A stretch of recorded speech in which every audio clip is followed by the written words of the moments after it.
માંગરોળ સહિત 6 ગામોમાં રસ્તા માટે જમીન સંપાદન કરવા પ્રાંત અધિકારીની ઉપસ્થિતિમાં યોજાયેલ ગ્રામ સભાઓમાં ખેડૂતોએ વિરોધ કર્યો છે. ખેડૂતોએ જમીનો આપવા અસહમતિ દર્શાવી છે. ગ્રામસભામાં ખેડૂતો દ્વારા યોગ્ય વળતરની માગણી કરવામાં આવી હતી, પરંતુ કોઈ ચોક્કસ વળતર અંગેની માહિતી નહીં અપાતા ખેડૂતો દ્વારા અસહમતિ દર્શાવવામાં આવી છે. માંગરોળ તાલુકાના માંગરોળ ગામ, હરસણી, ટિમ્બરવા, ભીલવાડા, નાની પારડી, શાહ સહિતના ગામોમાં રસ્તા માટેની જમીન સંપાદન પ્રક્રિયા ચાલી રહી છે. GIPCL કંપની લિગ્નાઇટનું વહન કરવા માટે ઉપરોક્ત માર્ગોનો ઉપયોગ કરી રહી છે. ત્યારે હાલમાં ગ્રામસભા દ્વારા ઉપરોક્ત મુદ્દે અસહમતિ દર્શાવવામાં આવતા GIPCL કંપનીની મુશ્કેલીઓ વધી રહી છે. માંગરોળ તાલુકાના માંગરોળ ગામથી ભીલવાડા સુધીના માર્ગનું જમીન સંપાદન પ્રક્રિયા કરવા માટે હાલ કોર્ટ કમિશન નિમાયું હતું અને જેના હુકમ બાદ ગ્રામસભાઓ યોજાઈ રહી છે. ત્યારે ખેડૂતો દ્વારા યોગ્ય વળતરની માગણી કરવામાં આવી રહી છે, જેને લઈ હાલ ગ્રામસભામાં વિરોધ કરવામાં આવ્યો હતો. પ્રાંત અધિકારી કૌશિક જાદવ, માંગરોળના મામલતદાર HV ચાવડાની ઉપસ્થિતિમાં ઉપરોક્ત ગામોમાં ગ્રામસભા યોજવામાં આવી હતી, જેમાં મહત્તમ ગામોમાં વિરોધ કરવામાં આવ્યો છે. તારીખ 9મીના રોજ આ ગ્રામસભાઓ યોજવામાં આવી હતી. આ સંદર્ભમાં ખેડૂત પ્રતિક્રિયા આપી રહ્યા છે. મારું નામ ડૉક્ટર ઇબ્રાહિમ ઇસ્માઇલ પાંતો, રહેવાસી માંગરોળ. આજ તારીખ 9/2/2024ના રોજ માંડવી પ્રાંત સાહેબની અધ્યક્ષતાની અંદરમાં ગ્રામસભાનું આયોજન કરવામાં આવેલું હતું.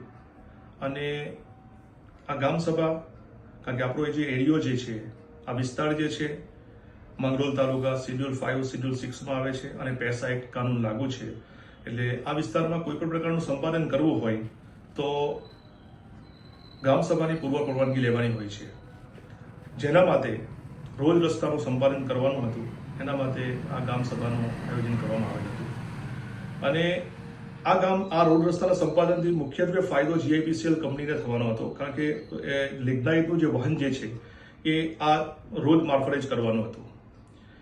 પરંતુ ભૂતકાળની અંદરમાં આ કંપનીએ હજારો હેક્ટર જમીન જે આ વિસ્તારના લોકોની સંપાદન કરી છે, જે ખનન કર્યું છે, લિગ્નાઇટને ખોદકામ કરવા પછી એને ઇલેક્ટ્રિસિટી જનરેટ કરી છે અને લાખો કરોડો રૂપિયાનો નફો રળ્યો છે.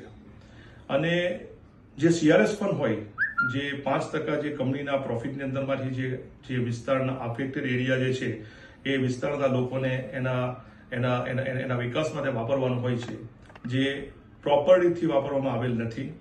અને જે નોકરીઓ આપવાની હોય એ પણ આપવામાં નથી આવી. બીજું કે જે ખનન કરવામાં આવે તો જ્યારે કંપની અસ્તિત્વમાં આવી ત્યારે એમને એક EC આપવામાં આવેલું હતું, એન્વાયરમેન્ટલ ક્લિયરન્સ સર્ટિફિકેટ જેને કહેવામાં આવે, તો જેની અંદરમાં આ શરતો આપેલી હોય છે. જે મુખ્ય શરતો એ હતી કે જ્યારે તમે ખોદકામ સ્ટાર્ટ કરો તેને 2.5 વર્ષથી એને રિફિલિંગની પર કરવાનું પ્રોસેસ કરવાની હોય છે, જે રિફિલિંગની પ્રોસેસ આજ દિન સુધીમાં કરવામાં નથી આવી. અને હેઝર્ડસ ગેસનું જે મોનિટરિંગ કરવાનું હોય છે, જે એ પણ મોનિટરિંગ કરવામાં નથી આવ્યું, એની લેબ નથી નાખવામાં આવી. અને પાણીના લેવલ, જે ખોદકામ કરવાથી જે પાણીના લેવલ જે છે એ નીચા જતા રહ્યા છે. પાણીની ગુણવત્તા જે વર્ષમાં 4 વખત ચેક કરવાની હોય, આ તો મુખ્ય ECના મુદ્દા છે. એવી ઘણી બધી ECની અંદરમાં શરતો છે, એ તમામ પ્રકારની શરતોનું ભંગ કરવામાં આવેલું છે. જેના માટે, અને બીજું કે આ જે વિસ્તાર છે માંગરોળ તાલુકો, એ અર્થક્વેક ઝોનમાં આવે છે. જો એની રિફિલિંગની પ્રોસેસ બરાબર કરવામાં ન આવે, નાનો અમથો સ્કેલનો જે ધરતીકંપ પર જો આ વિસ્તારમાં આવશે તો ઘણી મોટી હોનારત સર્જી શકે એ પરિસ્થિતિ છે.